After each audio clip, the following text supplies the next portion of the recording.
Peak oil. It's bigger than terrorism, global warming, or genocide. It's the end of your way of life. It's not right-wing or left-wing doomsday theory, it's the truth. And it's right around the corner. Peak oil is the point where we've taken out half of all the crude oil we'll ever find. At this point, oil companies will stop making this phenomenal source of compound energy so cheap and will start charging us by simple supply and demand.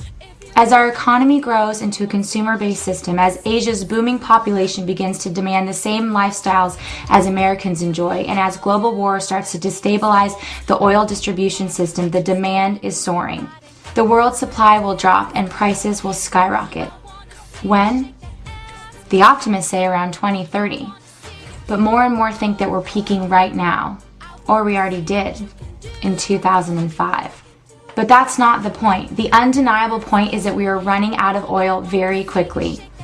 And despite popular hopes, coal, natural gas, tar sands, nuclear power won't even be able to make up for a fraction of the oil that we're losing.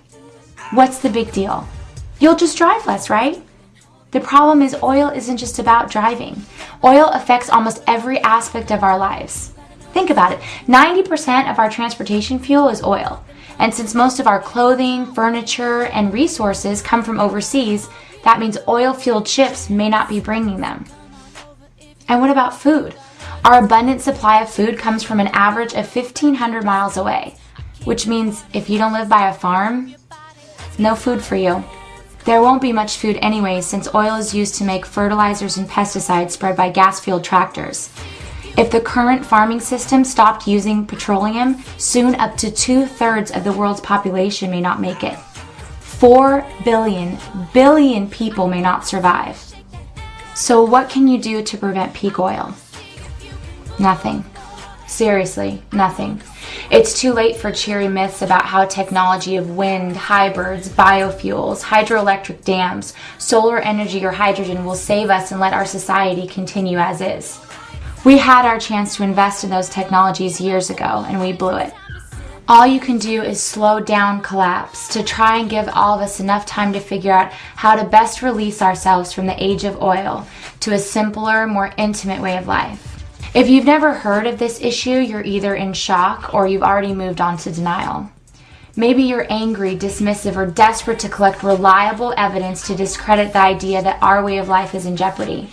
We all deny it. Even people who write books on it or do videos like these may find themselves driving turbo SUVs to big box stores to buy 8-ounce bottles of water to take to their beef barbecues where they feed their kids on disposable plates and plastic cups. Once you're done with this video, if you had trouble focusing, refresh your page and start it again. Then research online and your library. Also look out for more videos where we'll explore all aspects of fossil fuel depletion and transition options, including invading oil-rich countries and learning how to grow your own lettuce. Thanks for not turning down the volume.